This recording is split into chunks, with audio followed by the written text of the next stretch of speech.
Hi guys, this is a video for Patreons and YouTube members as well. I often get asked in comments on the channel and also Instagram and by you guys, how do I scan my films?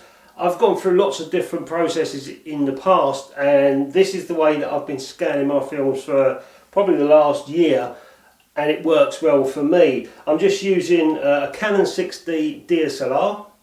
I've got a Nikon micro lens, a 50mm lens that can get nice and close as well. I'm using a light panel which you see here, which is plugged in, and also one of these Valoi 60 Advance negative holders here.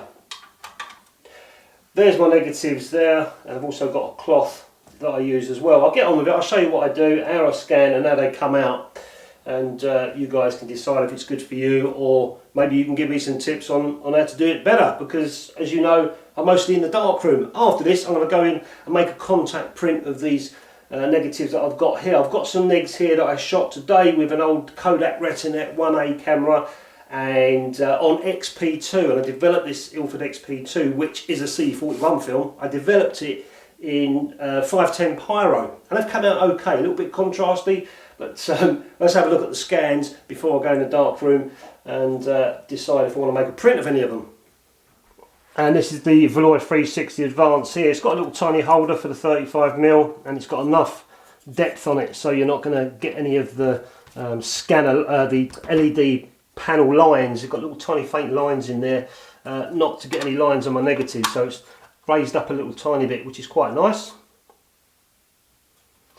The first thing I do, give my light panel a clean, just make sure there's no dust on it, because if there's any dust that falls on there, that's going to come out of my scans, and it's a real bummer to try and Photoshop out. Okay, so that's done. Now I'm going to get my negatives, and being very careful with these lately, especially with the foamer pan that I've been using. So I'll just lay that cloth over the top like so, feed my negative through,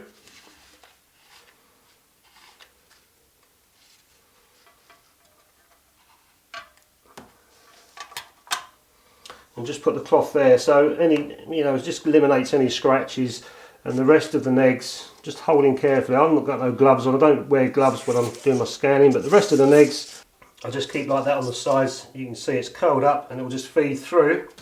Just put it over slightly, and then that's the sleeve, the 35mm negative sleeve, archive sleeve that my negs are going to go in, and I'll cut those as I go along.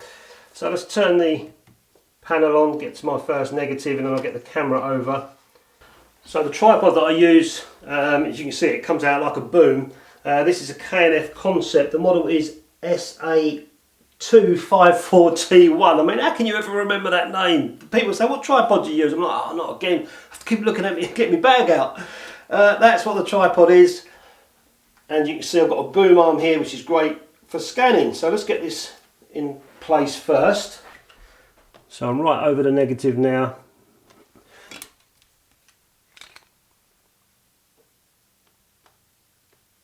And just need to focus in. Slightly out of focus, back a little bit. And all I'm doing for on the back screen of the camera is just looking for the grain, which I can see through here. So the metering that I use on the camera is partial metering. That's what I always use. Don't know why, I always have done it, works well for me. And then I make sure that my exposure is on there for 2 seconds. That means I don't have to touch the camera. I'm all focused in. Just one last focus, and then I'm ready to hit the button.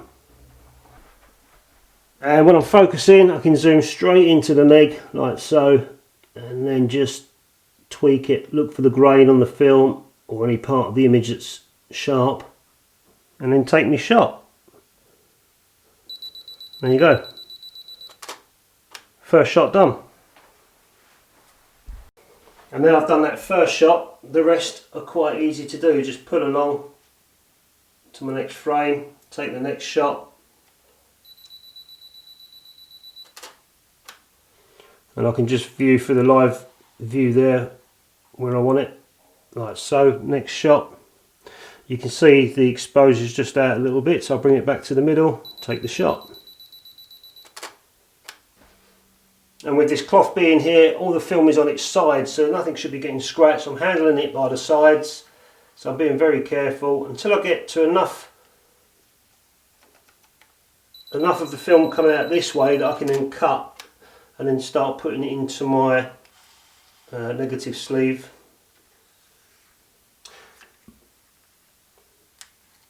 So just cut it off to the first frame. I always keep the leader. I can see how dense the development was using the leader. This one's perfect, so I always put that at the bottom of the sleeve.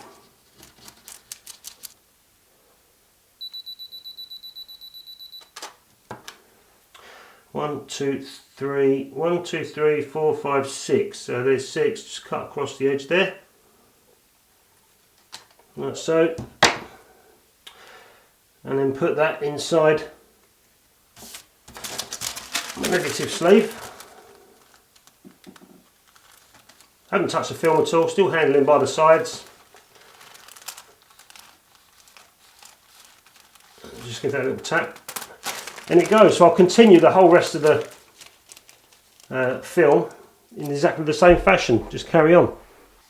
But I don't use my scans for printing or anything like that, so as long as I get a nice decent scan, enough to show maybe on video, it's pretty much just a reference for myself and also for a quick look to see the densities of some of the shots I took, or the contrast of some of the shots I took, so I can take into the darkroom, you see, and decide which one I want to make a print on. I don't always make contact sheets because that's just a lot of paper being wasted. I don't need to make contact sheets because I've got this process. And this LED panel that I'm using is called XIA Star, Zeo Star.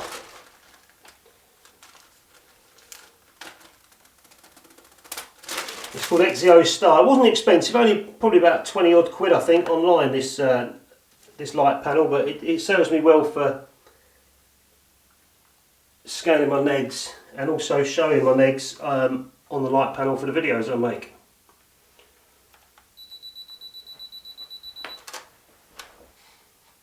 I do find the process quite boring though, I must admit. This scanning process really bores me, but once I've got all these negatives on the card, I can then get onto the computer and have a look at what I'd shot and see how well I developed the film. So that's it, so that's all the negatives scanned onto the SD card. You see an overhang there. I did some test shots at the end that I'm not particularly fussed about. 1, 2, 3, 4, 5, 6. But I'll put those in the negative sleeve anyway. And I'll get on and show you guys what I do on the computer side of things. Have a quick look on the light panel, and there's the negs there. I've put a couple of them in upside down. No reason. You can see the XP2, that it's kind of like this purple tinge to it. It's because it's a C41 process film, but it processes fine in black and white chemicals, and also I can print in the darkroom through that purple dye, no problem whatsoever. They look alright, they look okay. And then once all my negatives are in the sleeve, I'll just make a little tiny sticker. These little tiny stickers here, I've got hundreds and hundreds of these things. I just put it over there like so, and that just tells me the date, August 23. I'm not interested in the day, just August 23. XP2 at 250, pyro 8 minutes, rotary 1 part to 100, retinette, which is the camera, and the location, which is Kernfield. And then put it in my collection of negatives. Most of these latest dates go back just towards mid last year onwards, so about a year's worth there. Quite a lot of 35mm negs. More sleeves. Just put them in these binders. So I'm just on the computer now. This is a folder where I do all my non-video shoots. It's actually called non-video shoots. So this is all the experimental stuff that I do. So for example, I'm just going to do a folder now, and I've named it XP2, which is the film that I shot. XP2 at 250, which is what I shot it at. I shot it at 250, and I've labelled it XP2 at 250, pyro rotation, 8 minutes, 1 part to 100. So I know what I shot it at, what the film was, and also the development time as well, and Retinet, and I'll just put Retinet in there so I know what camera it was. And there go all the scans now, loading in. So next thing I do is open up Lightroom.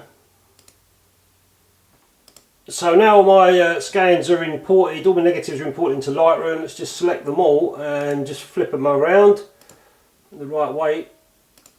That's it there, and then I'll just take one. This one here. There's a lot of construction work at the moment going up and down my lane. So I need to, now this is what I saw in the camera, I couldn't get any closer than that, but that's fine for my scans. I just need to crop them in. They're quite large files, easily handle the crop. Crop them in as good as I can. Just cut the edges off slightly. That's done. Change it to black and white. And now I need to invert it. I use these sliders here to invert, so I'll just drag that one down and drag this one up. And now they're inverted, and then it's up to me to change the contrast and stuff using all the sliders. So if this one here, for example, just boost the contrast a little bit. Boost the whites and then pull the whites down. There you go, this is XP2.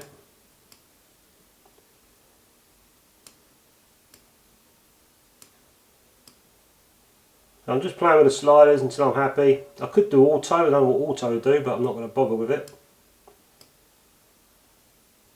And these were taken on this Kodak Retinet camera that you can see here. Little tiny simple camera. Most of these were around f11. At 2/50th of a second with a 400 speed film. So I can go back to my library now, and to get all the others the same, I'll just copy the settings from that one. So develop settings, copy settings, everything, copy, select all, and then paste settings. So now that's done. Every single one of those scans all the same as that one there. Now obviously I can go in and change individual ones, which is what I normally do. So for example that one there, a little bit contrasty. Let's pull the contrast down a bit, exposure up slightly.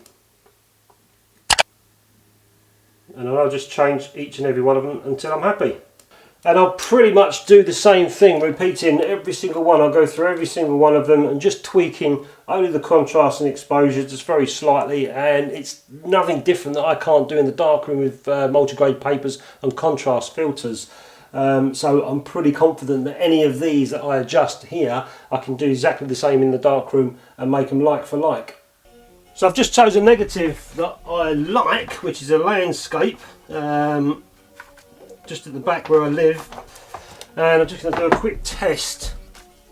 And I've got to say a massive thanks to Tim Soderstrom. Tim, look, I'm using the 10x8 mask that you sent me all the way from Texas. Tim's another one of you Patreons, great guy. So this is f-stop timing that I'm using, so it's not sort of regular 5, 10, 15 seconds, it's all done on f-stops with a base time of 10 seconds. So I'll just do my test strip now. You probably can't see it on the board because of the red lights, but I can see it, that's all that matters.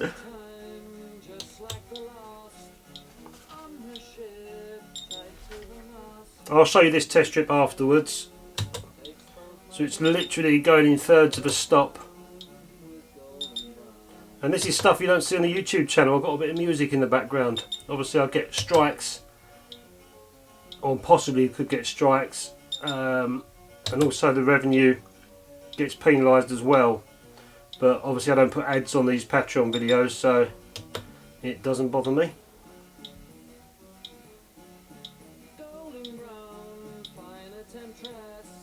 So that's the last one, the segments of f-stop test strip. Let's develop it. 10x8. I can use these little trays, much more manageable than the bigger trays that I use in this small shed darkroom. So I'm just going to develop this test strip now. That's a stop bath, that's the fixer, and then I'll put it in the water, give it a wash, and then we'll have a look and evaluate it and see the best time to make the print. It's actually quite nice. The only thing I'm looking at is the trees in the background looks quite contrasty, so I might have to do a little tiny bit of dodging to stop the light hitting those trees as much. We'll soon see.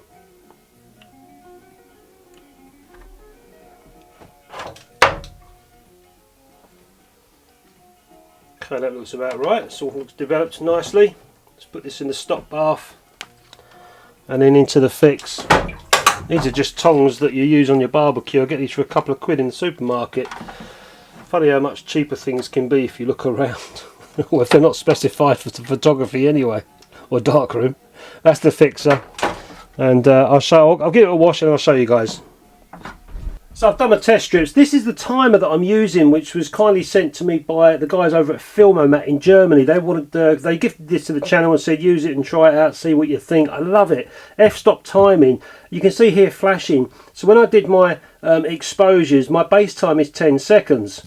Okay, I'm not trying to sell this to you guys. I'm just showing you what I was using. I will be throwing this on the channel at some point. So my base time was 10 seconds, and it will give me steps, 7 steps. -3, -2, -1, 0, +1, +2, +3, just like in your camera.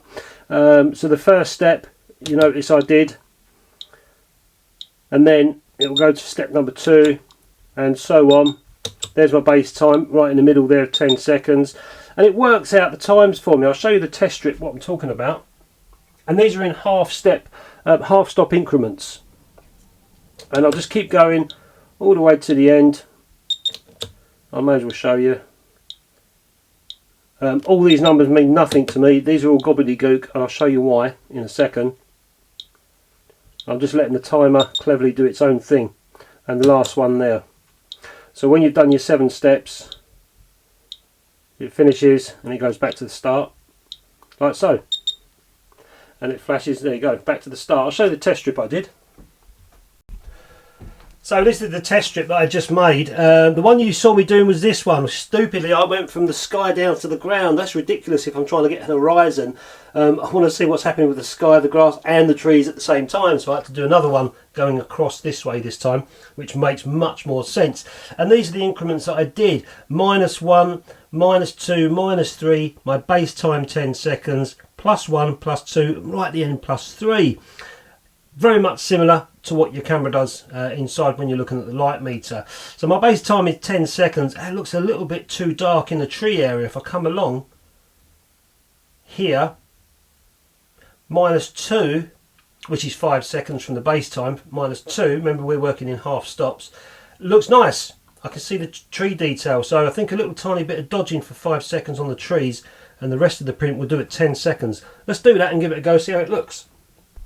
Now I appreciate you guys can't see the whole image on the baseboard, but you can just make out the tree line there, which I need to dodge. So let's first of all make sure that I'm in focus, because there's nothing worse than making a print and it looks good but then it's out of focus. And it wasn't out of focus. Man, that grain is so fine. Okay, that's in focus. Notice I didn't put a piece of paper there just to emulate the paper that I'm using. I don't bother doing that. It's minuscule. It doesn't matter, I don't think.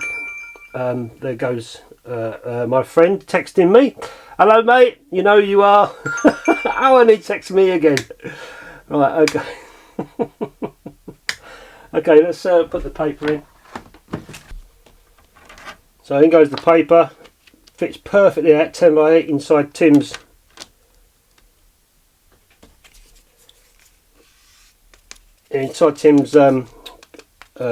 paper easel there. Right, that's the tool that I'm going to use to hopefully burn those trees in. Bit tricky, I've got this camera in my way, but I'll try my best. 10 seconds, we're going to go for a print at 10 seconds. For 5 seconds I'm going to cover that the tree line. So let's have a go. Here we go. 1, 2, 3, 4, 5 and off. So hopefully I've got, there goes my mate again, hopefully I've got what I need. Let's put it in the developer. So in goes the paper into the developer. I've got an inkling that 10 seconds might be too dark. I've got a feeling it might be too dark for the sky and the bottom, but if that is the case I'll just come down 1 stop and we'll see how we go. But at the moment it's looking alright. Wow, that's looking good. We'll keep developing and we'll see how it comes out.